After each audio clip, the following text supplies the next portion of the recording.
नमस्कार किसान दोस्तों। तो आज का जो वीडियो लेके आए हैं वो है एग्रीकल्चर किसान को लेके, और मैं मानता हूं ये हर एक किसान को जानना बहुत ही जरूरी है। हमें लाइक शेयर सब्सक्राइब अवश्य करें, क्योंकि हम वो फैक्ट दिखाते हैं जो आपके दैनिक जीवन में बहुत काम आने वाले हैं। अब बात करते हैं कि क्या वो चेंजेस हैं जिसकी मदद से किसान अपनी खेती की गुणवत्ता, ड्रोन, या मैं कहूं किसी यंत्र, या मैं कहूं जैविक खेती, इन सभी पर उच्च सब्सिडी पा सकता है और उत्तर प्रदेश सरकार में रजिस्टर कर सकता है। तो जैसे आपको पता है कि सब्सिडी जो किसानों को आती है वो आती है अगर वो किसान मित्र औद्योगिक है, प्लस उसके साथ साथ जैविक खेती को भी बढ़ावा देना है। अब बात करते हैं जैसे कि हमारे ड्रोन हुए, कृषि यंत्र हुए, वो टिप्स एंड ट्रिक्स क्या है जिनकी मदद से आप इन पे कम से कम सब्सिडी पा सकते हैं। लेकिन साइट में वो कुछ चेंजेस आए हैं, वो आपको बताते हैं। लेके चलते हैं अपनी कंप्यूटर की स्क्रीन पर।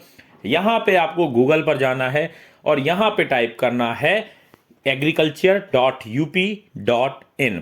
मैंने यूपी से स्टार्ट किया, आप कुछ भी यहां पर टाइप कर सकते हैं। अब यहां पर देखेंगे आप कृषि विभाग उत्तर प्रदेश, यहां पर करना है आपको क्लिक। तो जैसे ही आप क्लिक करेंगे तो जो ओल्ड वेबसाइट है ये आपको दिखेगी, आपको नई वेबसाइट पे जाना है, यहां पे करना है क्लिक। तो जैसे ही आप यहां पर क्लिक करेंगे तो आप देखेंगे कि यहां पर एक नई वेबसाइट आपको यहां पर देखने को मिलेगी।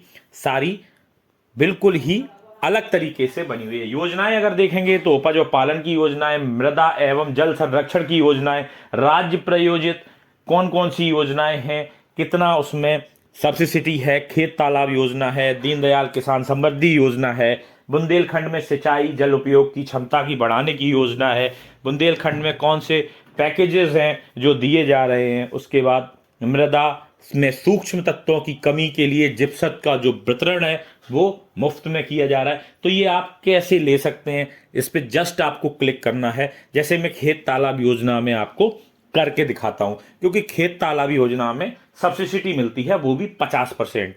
कितना वर्ग क्षेत्रफल आपको करवाना होगा तालाब के लिए, उसमें जल का स्तर कितना होना चाहिए। इसमें 2000 तालाब का निर्माण हो रहा है, उसमें 12.20 जो करोड़ हैं वो रुपए मिलेंगे। छोटे तालाब का क्षेत्रफल 22x20x3 मीटर का होना चाहिए, मध्यम में 35x30x3 मीटर का होना चाहिए। कृषक का एक ही तालाब का पात्र होगा, ये पात्रता की शर्तें हैं, ये यहाँ पे दे रखी हैं।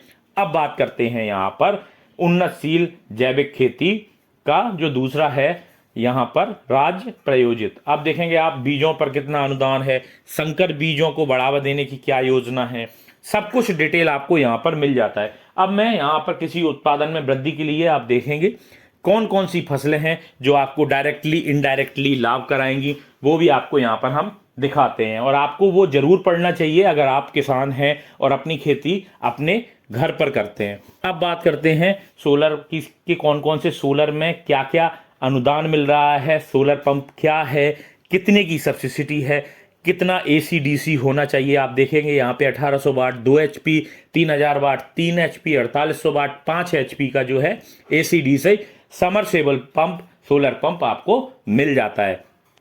अब बात करेंगे कौन सी फसलें हैं जो आपको करनी चाहिए, जिनकी जानकारी आप कहां से ले सकते हैं। तो आपको उन्नतशील खेती के तरीके हैं, इसको स्क्रॉल डाउन करिए, रबी खरीफ आप यहां पर देख सकते हैं। तो यहां पे बात आती है, पृष्ठ पर जाएं, यहां पर आप जाएंगे तो पूरा डिटेल आपको यहां पर हर फसल के लिए मिल जाता, चाहे धान हो, मक्का हो, बाजरा, रागी, सवा, कोदो, सारी डिटेल आपको मिल जाती है।